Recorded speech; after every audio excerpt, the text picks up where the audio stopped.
Pessoal, é uma honra estar aí com vocês aí. Eu fiquei até surpreso quando o Revelas me chamou lá, né? E vai ser até engraçado eu ter que editar eu mesmo falando. Mas, enfim. Hoje a palavra que eu vou dar está no Salmo 110. Disse o Senhor ao meu Senhor: assenta-te à minha mão direita, até que ponha os teus inimigos por escabelo dos teus pés. O Senhor enviará o cetro da tua fortaleza desde Sião, dizendo: domina no meio dos teus inimigos. O teu povo será muito voluntário no dia do teu poder. Nos ornamentos de santidade, desde a madre da Ava, tu tens o orvalho da tua mocidade. Jurou o Senhor e não se arrependerá. Tu és um sacerdote eterno, segundo a ordem de Melquisedeque. O Senhor, à tua direita, ferirá os reis no dia da tua ira. Julgará entre os gentios, tudo encherá de corpos mortos, ferirá os cabeças de muitos países, beberá do ribeiro no caminho, por isso exaltará a cabeça. Amém? Vamos fazer uma outra oração rapidinho?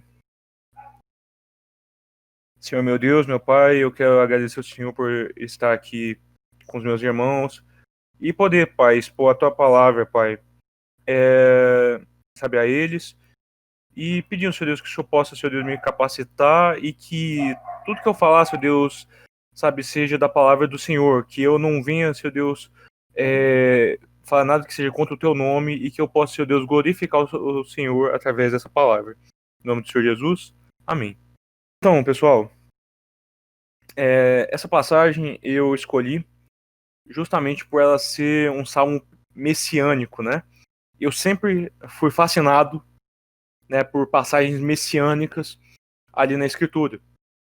Passagens que descrevem, né, a vinda de Cristo, né, a primeira vinda de Cristo, né, do Messias encarnado, e como esse Messias ele seria o libertador do povo de Deus, né? E essa passagem não é diferente.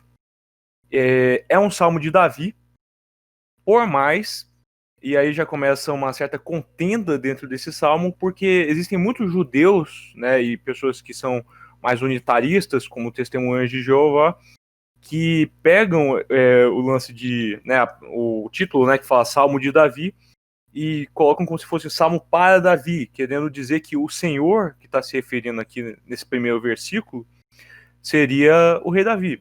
Mas a gente vai ver por que isso não é possível, né?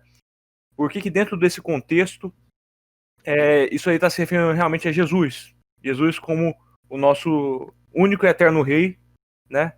E que é glorificado, né, como sendo igual a Deus, mas sempre estando com Deus. Então, a primeira coisa que eu gostaria de falar aqui sobre bem, com certeza vocês já ouviram falar da lenda do Rei Arthur, não é? Todo mundo deve conhecer, né, pelo clássico da Disney, né, a Espada na Pedra, que é sobre um jovem, né, que existe uma profecia sobre ele que ele seria o rei prometido, né, que nasceria para unificar, né, a Grã-Bretanha, né, a Inglaterra, e fazer com que os povos ali, né, tivessem paz, enfim, né? Ele seria o rei que uniria todos esses povos. E ele consegue isso, né? Ele é comprovado isso quando ele tira a famosa espada na pedra, né? Que é o título, né? Ali dos filmes ali, né? Normalmente, né? E o ponto central que é necessário destacar, por que eu estou trazendo isso aqui, é porque o Rei Arthur ele é muito ligado à questão da tradição cristã. Ele é uma figura messiânica. Ele tem muitas inspirações bíblicas quando se trata da lenda, né, que é construída em cima dele. E uma dessas tradições é o fato de Jesus ser, de fato, na nossa realidade, o único e eterno rei do seu povo. Sabe? Aquele que é prometido, aquele que é da linhagem de Davi, o filho de Davi, e aquele que vai reinar por toda a eternidade sobre a Israel celestial. Sabe? Aquele que vai dar liberdade a todos. no fim, né? E que vai trazer paz, acima de tudo. E eu acho isso muito bonito, porque quando a gente vê no Antigo Testamento o rei Davi exaltando Cristo e chamando ele de Senhor, como diz ali no primeiro versículo, né? Disse o Senhor ao meu Senhor: assenta-te à minha direita até que ponha os teus inimigos por escabelo dos teus pés. Isso é basicamente o rei Davi, ele atestando o fato de que o Pai, né, Deus Pai, ele é quem entrega, né, todo o poder, toda a honra e toda a glória e essa vitória sobre os inimigos, esse poder ao Filho, que no caso aqui é referido com o Senhor, né, em hebraico, né, o Adonai, né, separado, né, de Yahvé, né, que é o Senhor, né, com as letras todas maiúsculas, né, em caixa alta, mas mostrando que os dois são o mesmo Deus, mas que o Pai é quem entrega a glória ao Filho, né, como Cristo falou, né, que é o Pai, não há nada que ele tenha que não tenha sido dado pelo Pai. E é bonito porque esse salmo já começa dessa forma, mostrando que o Pai, né, ele já entregou a vitória ao Messias, que é o Filho. E isso é ainda mais comprovado no segundo versículo, quando ele fala: o Senhor enviará o cetro da tua fortaleza desde Sião, dizendo: domina no meio dos teus inimigos. Quando a gente fala de cetro, né, cetro é uma expressão, né, um objeto, né, da majestade, muito ligado à questão de ordenança, sabe, de legislação, sabe, de mandamento. Então, quando fala que ele vai enviar o cetro dele, né, em meio às nações, né, e vai dominar em meio aos inimigos dele, isso tem a ver com os mandamentos do Senhor, né? Spurgeon, inclusive, traz, né, a visão de que o cetro seria a própria palavra de Deus, né? Atestando que o Filho, né, ao se manifestar, né, o Messias, ao se manifestar, ele foi o responsável por fazer com que essa palavra fosse de fato revelada de forma completa e plena, né? E aí, né, a gente tem ali no terceiro versículo, onde diz o seguinte: o teu povo será muito voluntário no dia do teu poder, nos ornamentos de santidade, desde a madre da alva, tu tens o orvalho da tua mocidade. Isso significa que nós, como povo, né, do Messias, nós atualmente, né, a gente vivendo nesse mundo caótico e dominado pelo pecado, a partir do momento que recebemos o reino de Deus em nossos corações, nós esperamos avidamente pela glória futura, onde esse reino vai ser revelado de forma plena para nós. E a beleza, né, desse reino assim, né, ser revelado é porque quando eles, né, é o fato de que aqui na Terra nós já dispomos desse reino em nossos corações, nós já temos a esperança, né, do nosso único e eterno Rei que já veio e já, né, morreu por nós e ressuscitou e agora reina, sabe? Nós temos essa esperança. Ele é quem leva essa esperança para nós. Então, da mesma forma que a passagem está falando, mostrando, né, esse Messias, né, como um temor para os inimigos dele, né, a palavra dele, o cetro dele, como um mandamento de juízo, ele também está mostrando a esperança que o povo do Messias, né, ele nutre por ele, sabe, com ele sendo esse grande Senhor, sabe, que traz a paz ao reino, né, assim como, né, ali na imagem do rei Arthur, né, a ideia de que é um reino de eterna paz, sabe, que ele traz, que é o que todos nós sonhamos, né. O que é interessante sobre isso também é notar como que isso reflete, né, até quando a gente pensa assim no cenário político nosso, né, do mundo, com governantes falhos que nós temos, com nações problemáticas, guerras, problemas sociais e tudo mais, contendas, que o único governante, né, que a gente espera tanto é justamente o nosso Senhor, que é o único governante eterno e perfeito, que ele tem ali, né, ele planeja e ele executa com perfeição, ele cumpre todas as promessas dele, sabe? E ele nunca vai falhar, ele não pode morrer, ele é eterno, então nunca vai ter uma forma de deter o seu governo, sabe? Sobretudo que já é, sabe, efetivo em nossas vidas, mas que se manifestará da forma, né, completa para nós, que somos mortais e pecadores, na eternidade.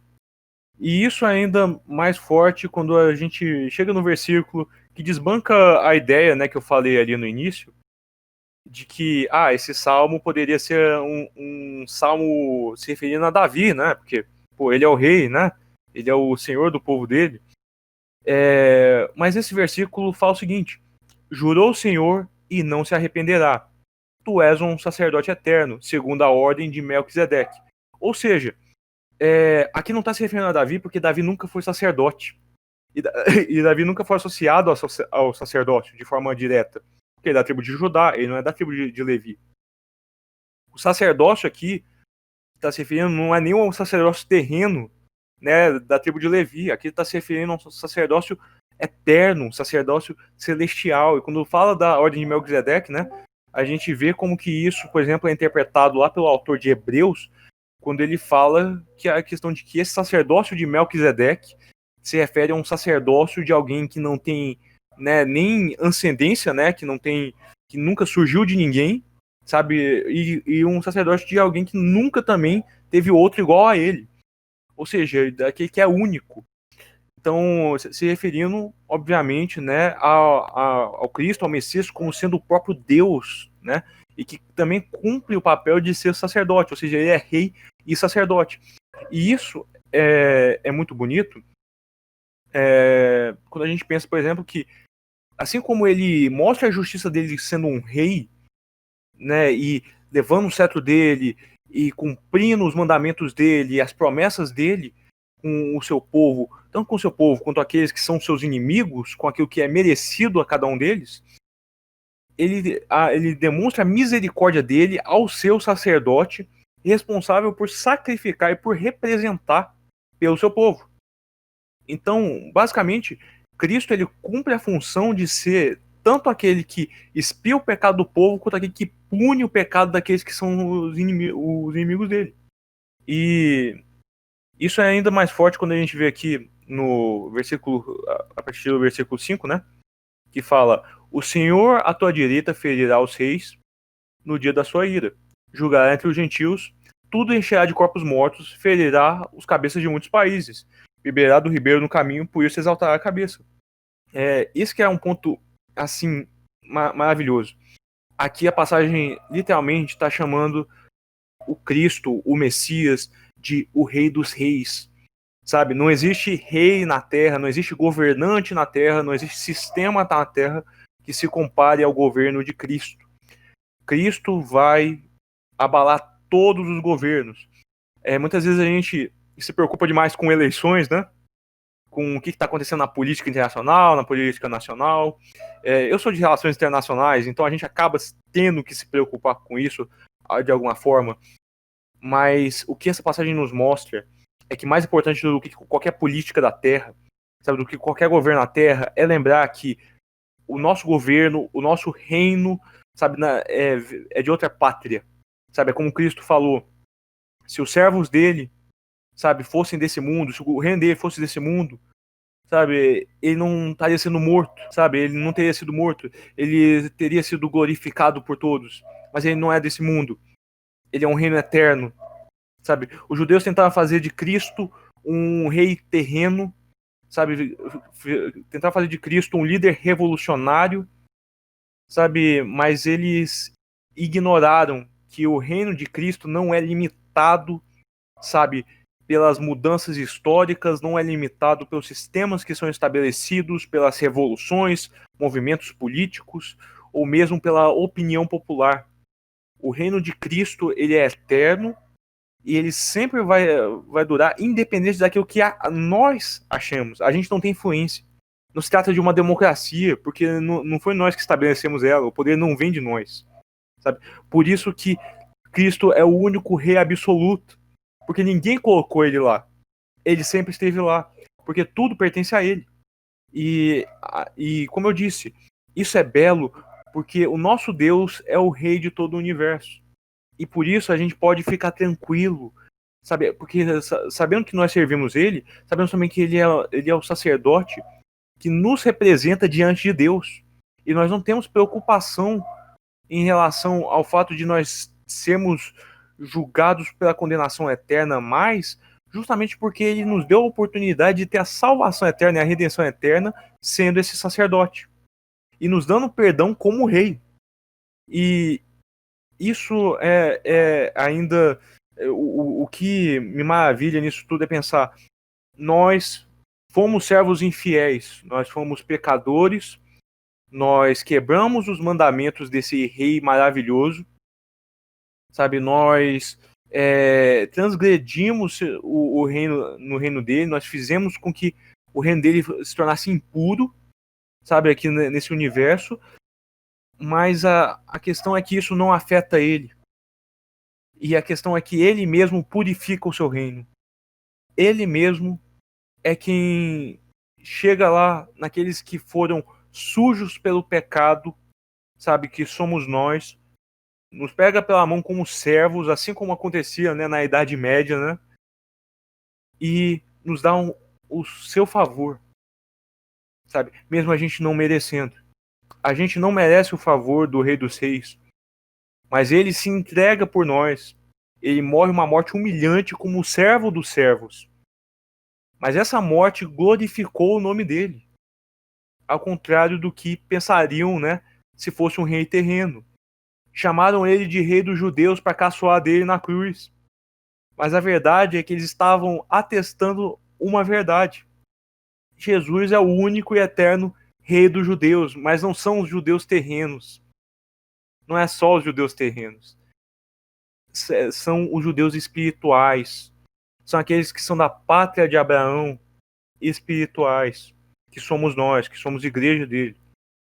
E isso que é a maravilha do plano de salvação.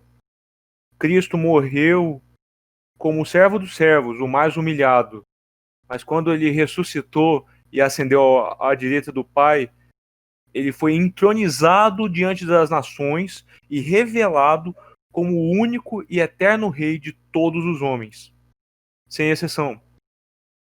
Nós glorificamos a esse rei que era esperado por Israel, sabe, que eles tanto falaram, né, do Messias.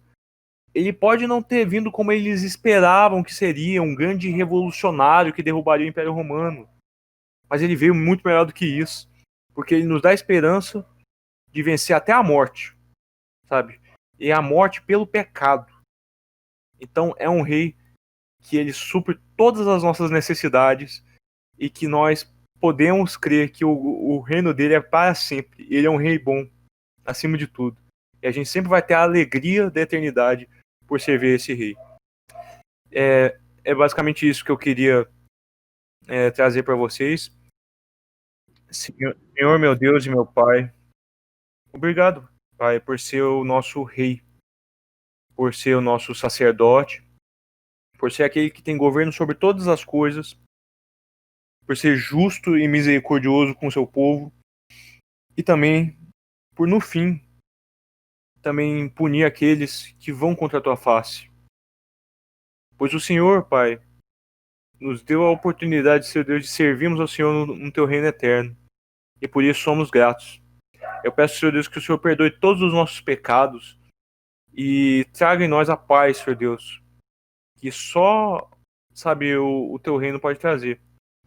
Eu quero pedir também, Senhor Deus, que essa palavra possa adentrar nos nossos corações e que nada que eu falei, Senhor Deus, seja para glorificar a mim ou ninguém aqui, mas que seja para glorificar o Senhor, que é o único e eterno Rei das nossas vidas. Assim eu te oro e te agradeço em nome do Senhor Jesus. Amém.